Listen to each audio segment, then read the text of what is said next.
राधे राधे सभी को। आज मकर संक्रांति की हार्दिक शुभकामनाएं सभी को। मकर संक्रांति का पावन पर्व प्रयागराज में महाकुंभ का आयोजन, कितना अच्छा सहयोग बनना है।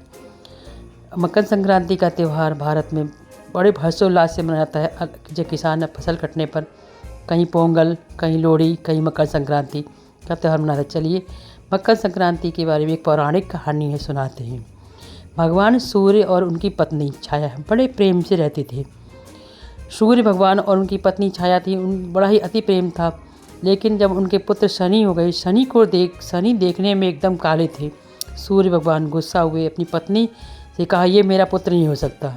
पत्नी ने जब अपनी ये बात सुनी तो उन्हें बहुत अपमानित महसूस हुआ। तब सूर्य ने उनसे कहा कि तुमको एक काम करना पड़ेगा, इस पुत्र को त्याग दो, या तो मुझे चुनो या पुत्र को। एक माँ अपने पुत्र को कैसे छोड़ सकती थी? छाया अपने पुत्र शनि किस काम में अपने पुत्र को नहीं छोड़ सकती। तो सूर्य ने कहा, तुम मेरे घर से निकल जाओ। सूर्य के घर से छाया अपने पुत्र को लेकर चली गई। तब उन्होंने बहुत ज़्यादा क्रोध आया अपने पति पर, और उन्होंने अपने ही पति को, सूर्यदेव को श्राप दिया कि तुम्हें कुष्ठ रोग हो जाए। जब सूर्यदेव को कुष्ठ रोग का श्राप दे दिया, तब सूर्यदेव को भी गुस्सा आ गया। क्रोधित होकर उन्होंने छाया और शनि का घर जला दिया। दोनों बेघर हो गए, इधर भटकने लगे। उधर उनका बेटा जो यम था, यम ने जब अपने पिता की स्थिति देखी तो सूर्यदेव को कोढ़ हो गया है, तो वो बहुत दुखी हुआ।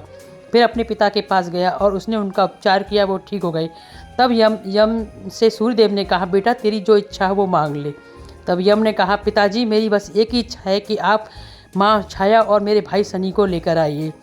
सूर्यदेव जब गए तो देखा उनका घर जल चुका था। लेकिन जब शनि को पता चला कि उनके पिता उनसे मिलने आ रहे हैं, तो उन्होंने काले तिल डालकर अपने पिता का स्वागत किया।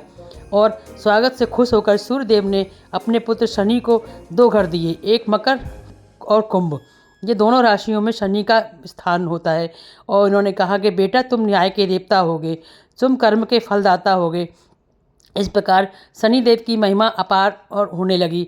और उन्होंने कहा कि जब भी जो कोई भी मकर संक्रांति के दिन काले तिल डालकर सूर्य की उपासना करेगा, वो धन धान्य से संपन्न होगा। इसलिए हर वर्ष सूर्यदेव अपने पुत्र और अपनी पत्नी से मिलने आते हैं। और उस दिन का जो पर्व होता है वो मकर संक्रांति का पर्व बड़े हर्षोल्लास के साथ मनाया जाता है। इस पर प्रसन्न होकर जब जैसे शनि और उनकी माँ ने मनाया था, शनिदेव की माँ ने त्यौहार मनाया था सूर्यदेव के आने की खुशी में, उसी प्रकार समस्त भारतवासी जब सूर्य मकर और राशि में प्रवेश करते हैं, तब उस दिन को मकर संक्रांति का दिन कहते हैं। आपको मेरी कहानी कैसी लगी? अगर पसंद आई हो तो इस चैनल को सब्सक्राइब कीजिए, लाइक कीजिए, शेयर कीजिए। ऐसी प्यारी प्यारी कहानी लेकर आती रहूँगी। ये कहानी है, दान पुण्य किया जाता है इस दिन, पूजा पाठ सब कुछ सूर्यदेव के